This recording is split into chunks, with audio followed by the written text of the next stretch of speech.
Monsieur le président, chers collègues, au dernier Conseil de Paris, l'exécutif a eu la sagesse de retirer cette délibération du débat. En cause, la subvention de 50 000 € destinée à la maison d'édition rue de l'Échiquier.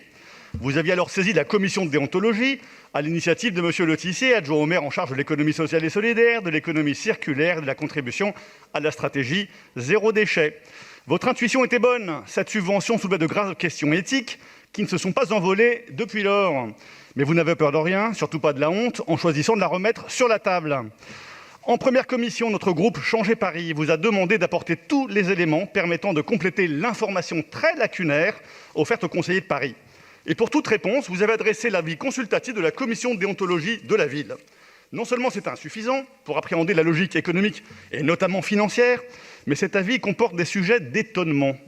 Pour commencer, rue de l'Échiquier ne figure pas dans la liste agréée par la mairie de Paris des 1300 organismes du secteur de l'économie sociale et solidaire.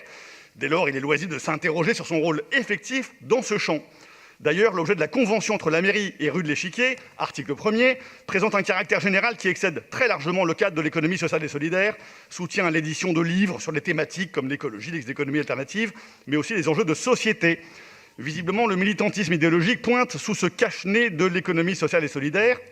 Je m'interroge aussi sur le canal ayant renseigné cette maison d'édition, sur l'initiative de la ville en faveur de cette économie sociale et solidaire, ainsi que sur les conditions de retrait de son dossier de candidature. Aucune autre maison d'édition n'a sollicité pareil soutien. Y aurait-il une coïncidence entre les auteurs publiés et la présentation singulière de cette requête ? La commission de déontologie signale ne pas être au courant, les agents de la mairie, du lien entre David Béliard et cette subvention. Alors, très étrangement, c'est quand même l'auteur, c'est la maison d'édition de David Béliard, candidat tête de liste au municipal, qui a publié son livre programme « Subvention, rêve de gosse ». Donc il y avait déjà une œuvre. Et pourquoi n'en a-t-il pas parlé à la commission de déontologie? C'est une grande question. Mais il n'est pas le seul à être publié par cette maison d'édition. Il y a aussi Désobéissons pour sauver l'Europe. Quand j'entends Désobéissons, je pense à soit France Insoumise, soit Europe Écologie Les Verts. En l'occurrence, c'est Julien Bayou, secrétaire national des Verts et tête de liste au régional en 2021. Elle a aussi publié Agnès Michel, responsable nationale des Verts, Majoline Smail, élue Europe Écologie Les Verts, ex-vice-présidente de la région des Hauts-de-France, Nicolas Thierry, élu Europe Écologie Les Verts, vice-président de la région Nouvelle-Aquitaine. Alors, avec David Béliard, ça commence à faire beaucoup.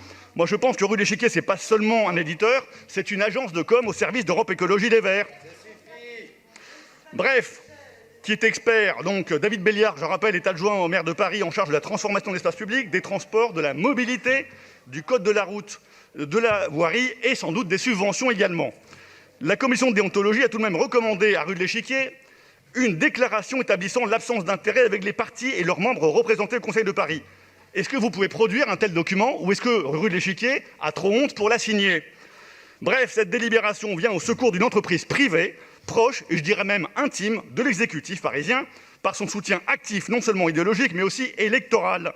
Dans ces conditions plus que douteuses, nous demandons d'abord le vote 10 juin de la DAE 217 et ensuite nous voterons contre cette demande particulière de subvention politique.